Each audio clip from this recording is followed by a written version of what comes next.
Amreli marketing યાર્ડમાં ધાણા અને અન્ય જણસની આવક વધતા 8 કિલોમીટર વાહનોની લાઈન લાગી।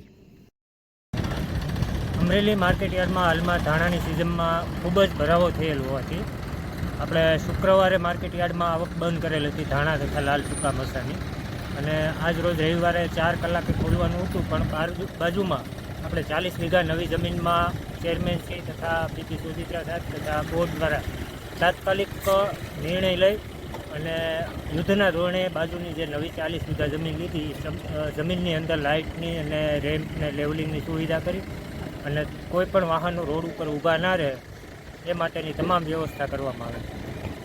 હાલમાં ખૂબ જ સારી એવી ધાણાની આજે લગભગ એક જ દિવસની 60-70 હજાર મણ જેવી આવકનો અંદાજ છે।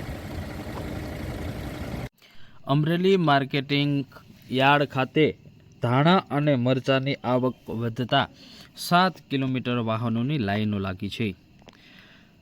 અમરેલી યાર્ડમાં આજે ધાણા અને મરચાંની આવક શરૂ થઈ છે।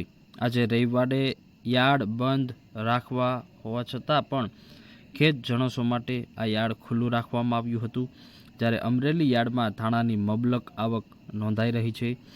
અમરેલી યાર્ડથી બાયપાસ એટલે કે 7 કિલોમીટર સુધી વાહનોની લાઈનો લાગી હતી। અમરેલી યાર્ડમાં અંદાજિત 40થી 70 હજાર મણ સુધીની આવક યાર્ડમાં નોંધાઈ રહી છે।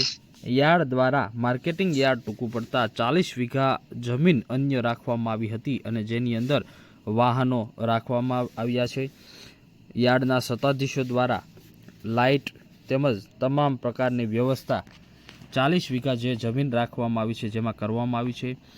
માર્કેટ યાર્ડના ઇતિહાસમાં આ સૌથી વધુ આવક નોંધાઈ રહી છે। એક જ દિવસમાં ધાણાની 60થી 70 હજાર મણ સુધીની આવક નોંધાઈ છે, જેવું માર્કેટિંગ યાર્ડના સેક્રેટરી તુષારભાઈએ જણાવ્યું છે। માર્કેટિંગ યાર્ડની બહાર 7 કિલોમીટર વાહનોની લાઈનો લાગી છે।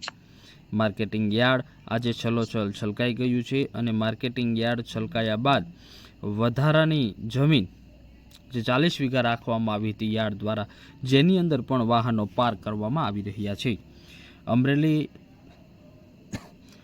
યાર્ડમાં ધાણાના ભાવ સારા મળી રહેતા મોટી સંખ્યામાં ખેડૂતો હવે યાર્ડ ખાતે પહોંચી રહ્યા છે અને આવતીકાલે ધાણાની હરાજીમાં રેકોર્ડ બ્રેક આવક નોંધાય તેવી શક્યતા છે। હજુ પણ યાર્ડની અંદર 7 કિલોમીટરની લાઈન લાગી છે, પરંતુ માર્કેટ યાર્ડમાં સતત આવક શરૂ રહી છે।